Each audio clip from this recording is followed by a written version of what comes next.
Just a quick one. So my desk has got well messy. This is actually where I record. It's a tiny area, so if I'm not clean it gets really bad really quick, which it has, and I'm bad at cleaning.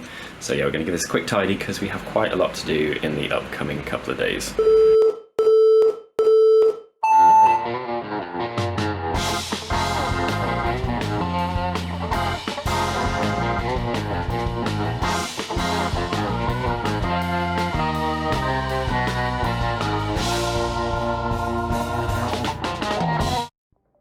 Alright, we've still got loads to do and not much time.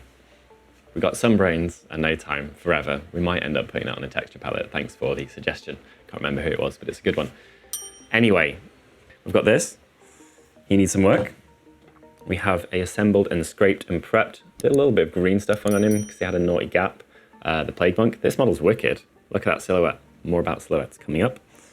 And then I actually prepped the start of some Nurgling bases. They're for my summoning pool. They're not essential. They'll be the last thing I do, but I do have the models pre-scraped, which is a big deal. I'll just need to pull them off their old bases. They're a decade old. They're an element in one of the cabinets. Nice to get to recycle old stuff, actually. I've never had that before.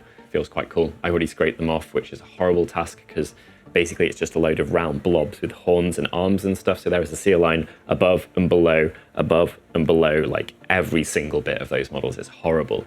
So not having to do that is really nice. That'll be the last thing I do though. So yeah, that's what we're going to be adding to the army. Now we're not going to be improving the army on a technical level because we're adding to new stuff rather than improving existing stuff. That is a bit of a shame, but I wanted to talk about silhouettes. So I spoke about earlier. Currently, our army's got some plague bearers, if you imagine them like here. Then we've got a couple of beasts of Nurgle, a bit higher, some drones, the flies, a little bit higher again, quite distinctive silhouette-wise, and then great big unclean one, a couple of foot characters. That's what we've got. Nice variety there, really good variety already. Adding this, I mean, you can see how that's against a black background. That's a badass silhouette, that's incredible. And then things like this, again, in silhouette, awesome. And that's just, I mean, look at them, they're already fun. They're dusty, they're old, but they are great. So if you want to get painting awards or you want to get noticed, it's not all about winning awards or anything like that. If you just want to be, have something that you're proud of and looks nice, to grab attention, you have to grab attention. So before people can admire your technical prowess or whatever, it's important to have a way to pull people in. So silhouettes is one of the best ways to do that, and probably fundamentally the most important thing. Like ignoring like your stuff having like a working volcano, shout out to Alex, someone actually has done that, or like lights, or a great big display board or something like that. The army itself, just presented on a black cloth, which is a good way to present all armies by the way, is to have the silhouette be very fundamentally recognizable. Wings, different sizes, different heights, different volumes, great unclean one, he's quite bulky. All that type of stuff really adds up. Repetition counts as well, so you could have, 4 blocks of 30 troops. That's recognizable in its own way, but my silhouette's gonna be like all over the place. When it's displayed, it'll look great. So that will pull people in to give the army attention. So even if I'm not, like my end goal is to be considered for and hopefully win a best painted with this army at some point in some day.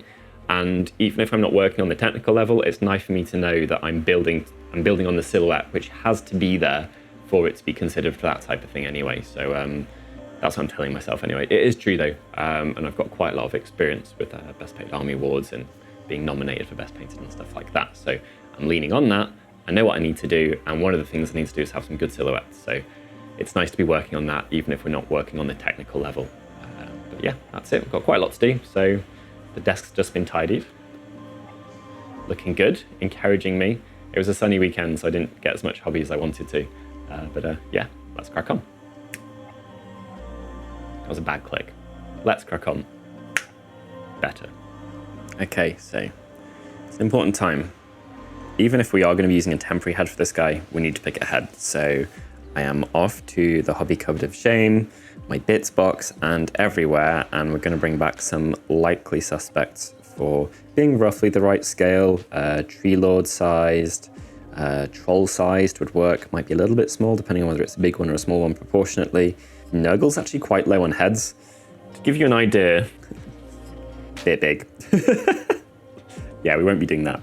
Anyway, yeah, I'm going to come back and hopefully we'll have a lineup of different heads, and we'll go through the process of working out which one would be okay. Maybe we'll use some blue tack and kind of angle them at different poses and stuff like that. I probably want him looking at his hand because all of the pose looks like that. It's a casual pose with the scythe. He's not swinging it. he's contemplating something or doing a spell or something wizardy or magic-y or arcane. So luckily for us, this is a very common scale by GW standards. They do a lot of stuff to fit on this size of base, about this size of bulk, with about that size of neck. And the neck size is important, or the head size that will fit onto the neck. So we've got, straight away, some weird Egyptian vibes. And this does look really, you know, like arcane and strange. I quite like that one. The hair doesn't necessarily match, but I think the scaled horns work pretty well. So that's one option. We also have, in bits, Mr. You know, he may be in the bin because I don't like his gaps. But we've got the bottom and top of Mr. Bellacor's head there. The horns, again, this is going to be the most important bit. They're about the right scale. I can see that kind of working. Put them off carefully. Don't want to rush this and ruin something. Always clip delicate parts first, by the way. Delicate joins, and leave the chunky ones to the end.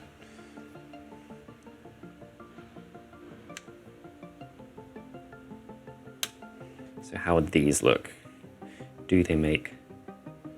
It's kind of cool, actually. I will try that out for sure. I'll attach the bottom and top of his face together. They've got real nice tilts, and they're very flat, though.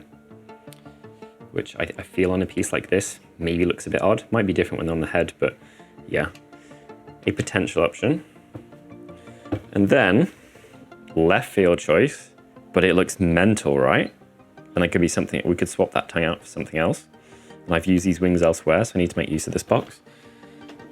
Obviously, it's apparent my hobby cupboard of shame is pretty comprehensive. We have Tree Lord. I used the Dryads from this box ages ago. Pretty obviously, you know, classic good option there. Don't see why that wouldn't work. It should be the right scale. It's kind of woody themed, which fits nicely. And then really left field. Yeah, we got that, which I don't think would work, but we might be able to use just the head. So maybe not the, you know, the weird snaky neck, because he'd basically be like eating from his hand, and unless it was a heart or something, which could be disgusting and amazing, it's more like we use this head or something there. But given that it's got an option to be built as Kairos, who has two heads, should have a lot of options in that box. So I'll see scale-wise if they make sense. The armor is the main issue here, so that's probably the reason that I wouldn't end up going for that one, whereas the others, the horns and stuff, are pretty good. And if all else fails, we've got a box here, which looks incredible. This is pretty much all bits from the Vermin Lord kit. This is one of the best kits GW have ever made, in my opinion. Brilliant for converting, loads of spares. And these are great. They've even got little bells on and stuff. You know, they're fitting the Nerval aesthetic. In fact, let's have a little chat, because it might seem weird that I'm not using the heads that literally perfectly fit on this model. Okay, so I've got a cool model. It's got some really cool heads. One of them's even slightly nurgly themed. Why would I not be using that head? Now, this is calculated.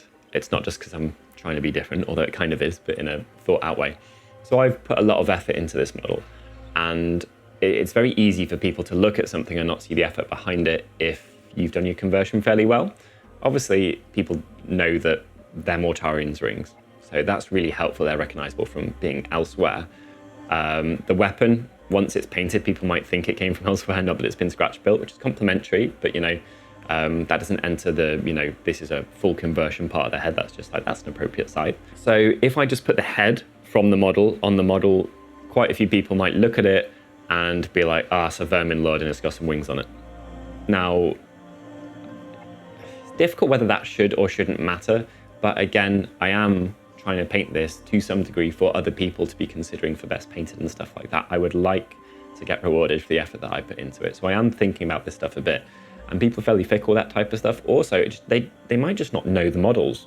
You know, if I see someone's really well converted Kharadron Overlord model or an Eldar one, I don't know what bits came from where. So in making things fairly obviously not from the kit they're from, we don't want it to look bad. We want it to be seamless, which is why we're worrying about like the width of the neck and the size of the head and everything to a really obsessive degree.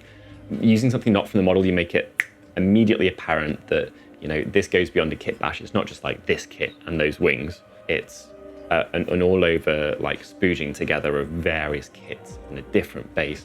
Hopefully people notice the weapon and ask where it's from, because that had quite a lot of effort going into it. But yeah, that is why I wouldn't use the head. Having said that, if the head looks absolutely perfect and appropriate, maybe we just have to roll with it. Like, I'm not going to force it being a snowflake to that degree, to the detriment of the visual aesthetic of the model, even if it's just, you know, for me and other painting snobs, not for the general public. Yeah, that's the thinking on why I haven't started off automatically using the head that the kit comes with, which of course would be quite easy and is even a little bit nurgly, in case some of you were thinking that it was weird that I wasn't, or that I was trying to make my life harder for myself again for no good reason, which, to be fair, is kind of the theme of this vlog, I guess.